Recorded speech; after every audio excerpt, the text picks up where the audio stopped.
Let me simplify what JP Morgan is trying to say. See, the decision to act is usually the first step. Now, acting is the next step. Once you decide to act and then you're acting it, everything just, begins to fall in place. Welcome to the conversation on TOS Television Network, your digital first Pan-African news network, reaching you from Abuja, as Nigeria's capital city. And you do know that the conversation is always insightful and very engaging. My name is Adesuwa Osuyi, and I'll be moving straight into development across Africa. That's bringing you stories and happenings from across Africa, starting with Burkina Faso.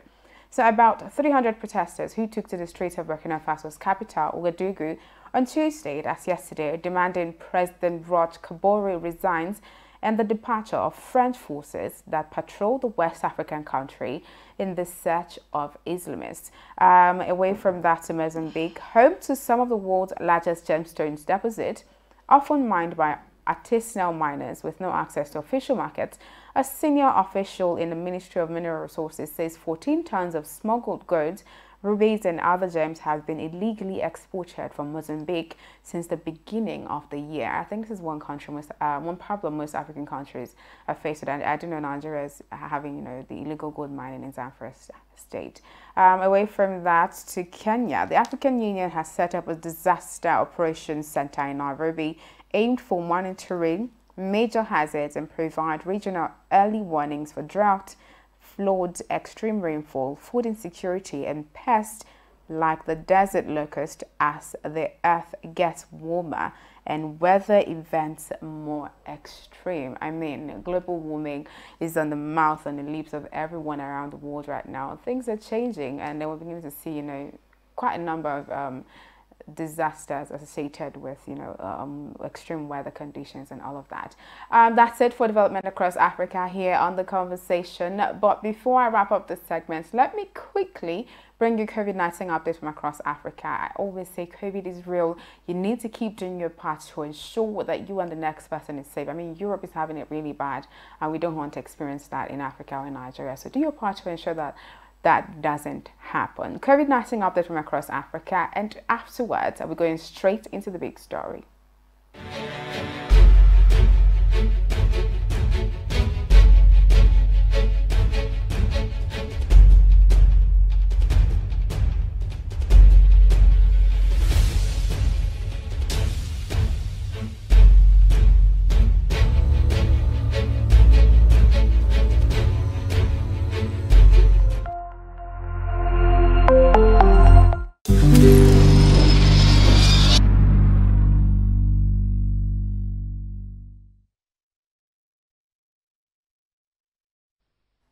All right, it's still the conversation on TOS Television Network, and it's about that time where I bring you, the topic of discussion on the big story. That's the crux of the conversation this morning. And today we're going to be talking about the effects of routine strike on Nigeria's education system. I think it was yesterday that the Association of that's ASU did issue the federal government I think a 3-week ultimatum to meet their demands, or they'll embark on another industrial action. And so today I would not be having that discussion by myself. I have with me Felix Benga Adetorubo, a public affairs analyst, with me in the studio. Good morning and welcome to the show. Good morning. All right, so let's talk about ASU's routine strike. They did issue the federal government an ultimatum, a 3-week ultimatum to meet their demand as they'll be going on strike. Well, I think it was this morning that Chris Ngige says, look, we're going to start paying you what is due you today, so we do not have to see another industrial action. What is your take on all of this? Thank you very much. I think in this level in our political life, we shouldn't get to this level before the government knows what to do. The last strike, which lasted for over 6 months or more, now like they were able to resolve it in December after the meeting they had in December. Now almost a year after then, still we are still on the same page. So why are we doing all this? You see, the main thing is that if the minister is not capable of handling this thing, probably the president should know what to do. Such people should be fired, because this will have adverse effects, not on the minister, but on the children, on the students, the Nigerian youth who are in these universities. So, and that's the reason why things that should be done should just be done as quickly as possible. Their own salary, is it not being paid? Their salaries are being paid. These people who are professors, who have labored all their lives, you know, to give the best to the students, are being denied what belongs to them. From the IPPIS, the integrated payroll, whatever, to the UTAS, they had the issue, but at the end of the day, they were able to, you know, come up with, to agree to the UTAS form of payment. But till now, it's not still been activated. You know, our schools are bad. Look at what happened at University of Abuja the other time. Yes. The professors and the families that were abducted, at the end of the day, thank God they came back. But if you look at even where they lived, it's so deplorable. You'll be wondering that, is this where professors stay? You understand? So this is not good for us. Okay. I'm telling you. Okay, but it's beginning to look like strike actions are a norm in the country. Like I feel like everyone have gotten so used to it that when you hear, oh, ASUU is going on strike, it's like, oh, another one. You did talk about the effect it has on the students. I mean, but you said they just came back from another strike, and then they're saying, okay, you didn't meet our terms of agreement, so we're going on another one. The doctors also had that issue. Once they came back from the strike, it was like, we're going to go on another strike because you didn't meet up. What do you think it's actually an effective way of getting the government to actually yeah, that's the language. That's the language government seems to understand better. But you think they understand it? If they go on strike and then they negotiate, they come back, but nothing gets done, they have to go on another strike. Does that make it effective? The law allows for industrial action all over the world. And if our workforce here are going on that, then they are still within the ambit of the law. Since that's what the government feels is more understandable to them. The National Assembly will spend over 5 billion naira to buy cars for themselves. The executive, look at the arrays of cars, they parade all the time. The people you're supposed to pay, you are not paying them.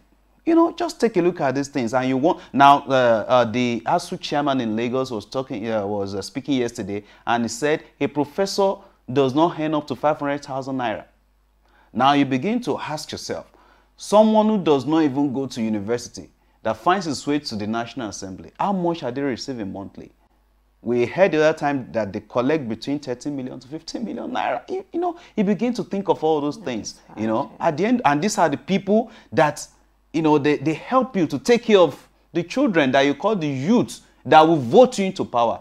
It doesn't make sense. Everybody feels cheated in this kind of democracy, and it's quite unfortunate. Yes, I do understand that, and it's quite sad, going by everything you said. But I think over time, we've had complaints about the deplorable state of Nigeria's education system, how it has, continues to nosedive, and the different factors have been rolled out as to why that is. Do you think the continuous strike action contributes to that?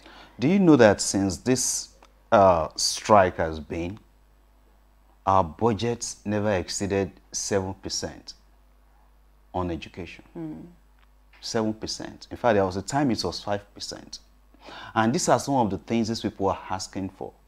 Now look at the insecurity again that has taken over the country. The insecurity is now finding its way. Not only university system now, go back to even secondary system, where we are finding it difficult. Now, there was a time we were talking of building fences around our schools, our secondary schools and the rest. How many schools have fences? All the adoptions that are taken, that happened in our secondary schools, go and check them. No fence, nothing.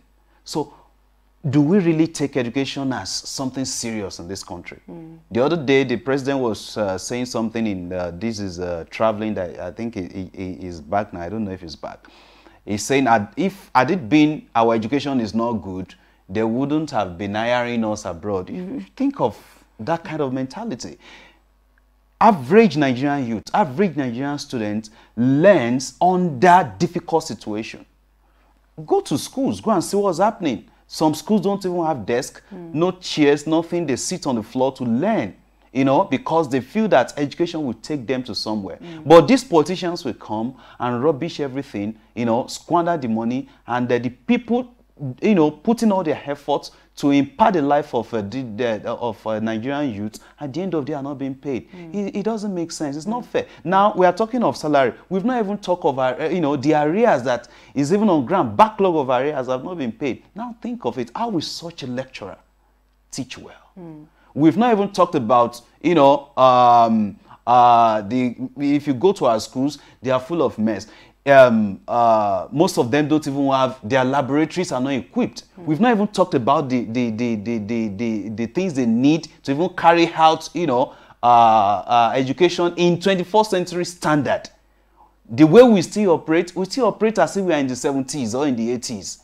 You know, but right from salary, then you go to the infrastructure in those universities, then you begin to see what kind of government or what kind of governance and democracy do we practice that doesn't care about the plight of its people. I'm quite sad, but unfortunately, I'm kind of out of time. I'd love to actually continue this conversation, but thank you so much for joining me on the conversation this morning. I do hope to have you another time. And thank you to my viewers for sticking with me up until this time on the conversation. Do not forget that the conversation comes back to you tomorrow. But before then, be a part of the conversation, be a part of the community. Follow TOS TV Network across all social media platforms. Also, stream our content on www.tostvnetwork.com. Thank you again. My name is Adesuwa. Always remember to stay safe, and I'll see you again tomorrow.